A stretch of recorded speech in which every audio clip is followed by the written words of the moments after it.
but also make sure to check availability.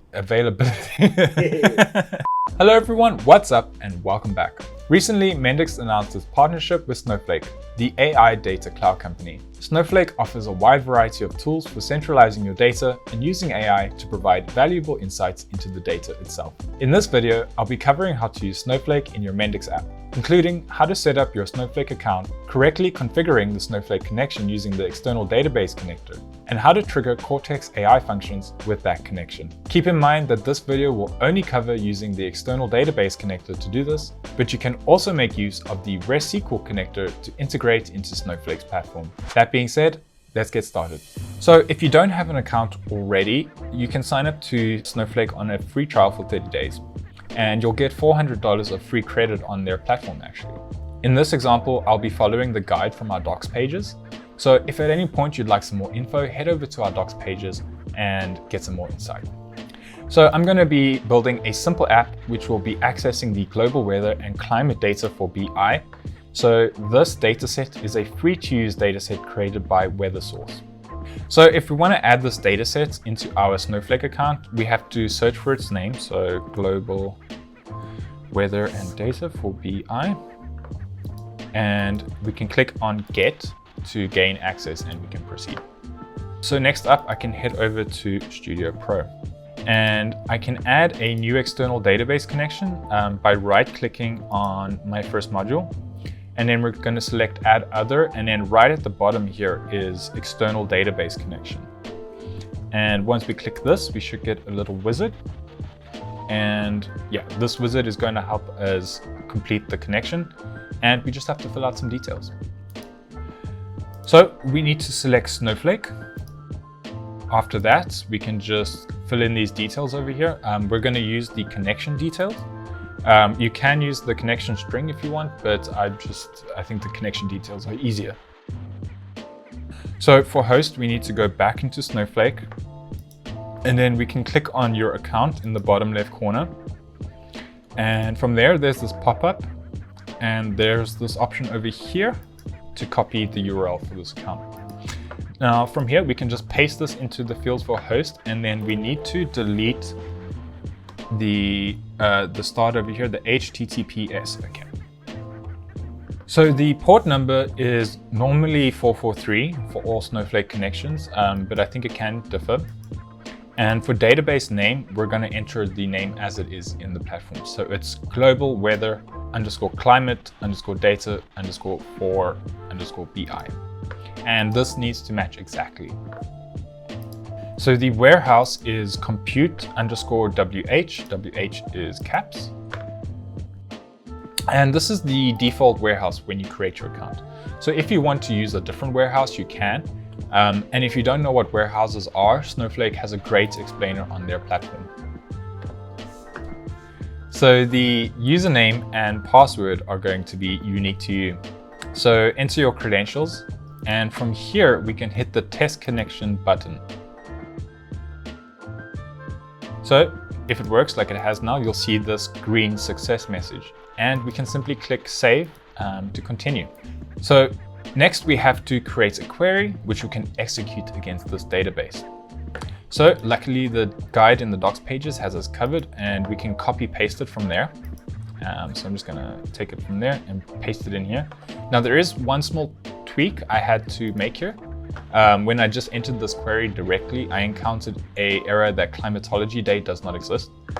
So all you have to do is give the fully qualified name for climatology day. So we just add the standard _ tile there. And luckily we have the IntelliSense here, which is actually interpreting the database structure and allows us to reference it in our query using the autocomplete. So we've entered our query now, and we just need to enter a test value for our parameter here, which is postal code. So if we go to the parameters tab, and we just need to add a parameter, and from here we can just say postal code with the underscore, and then you need to provide a test value. So I have one here from the guide, which is 32333. And I think this is an American postcode. I'm not sure, it came from the guide, but we can test it out using this, and we should see a result when I click that. Yeah, so everything looks good, and I can click this button at the bottom to use the response. Now what this is doing is it's creating a new non-persistent entity, and that's going to be used to store the data when we execute this query in the future. So the final thing I have to do is click Save Query and Create Entity. And we're going to get a nice little message telling us how to use this connection in practice. So that's everything we need to do to configure this. Now, when we want to access this query, we can add the query external database action in a Microflow. We need to specify the database connection here. So we just select the query we just created, and we can pass in our value for postal code. So finally, I can run my app, and let me just add a breakpoint here in the Microflow. And now when I trigger this flow, I can step over in the debugger and I can view my variables. Okay, I can see the same fields reflected as I did in the query editor, so everything is working and this is now complete. Well, if you've made it this far, congratulations, you've just built your first Snowflake query in Mendix. But Snowflake is capable of so much more than just storing your data. You can also trigger Cortex AI functions using the same query structure. Cortex functions allow you to leverage your data and extract information from it in this simple SQL statements that we expect with Snowflake. So let's test this out using another query. So I have another connection here to our famous Lato bicycles. And this database obviously is hosted in Snowflake. And using this connection, I'm going to trigger a Cortex function. So I'm going to add a new query, and this one I can name it Cortex Complete. Now I can enter my SQL, and I'm just going to copy it from this notepad over here. And this just says select snowflake.cortex.complete, and then we have our variables, and then we give it a name as Cortex Complete. So in the curly braces are our variables, and we need to go and add some values for those in the parameters tab.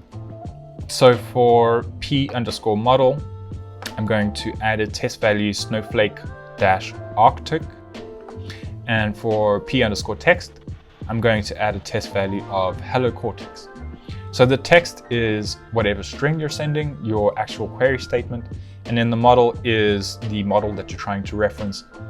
There's a bunch to choose from. Snowflake Arctic is the sort of default, but there's a bunch that you can go and use. So we can now test this, and we don't have to rerun our app once again. We can just test it using the run query. So it's given us a result. And we can now save this query. There we go. And it's generated the entity automatically. So this is only a simple example of Cortex's complete function. And there's many more, including summarization. We have sentiment analysis. I think there's translations, among a bunch of other different AI models available to access. And while both examples I showed today only view data, it's also possible to add and update data on Snowflake. As always, I recommend you start by reading the documentation, but also make sure to check availability for Cortex in your region before you get started. Also make sure to download and check out the Snowflake Showcase app, which is in the Mendix marketplace. It's got extensive examples of how to use Snowflake with the external database connector, but it also has examples of how to use it with the REST SQL connector. That's all for now. Until next time, I'm Ryan Mocke, and this is Hello Mendix.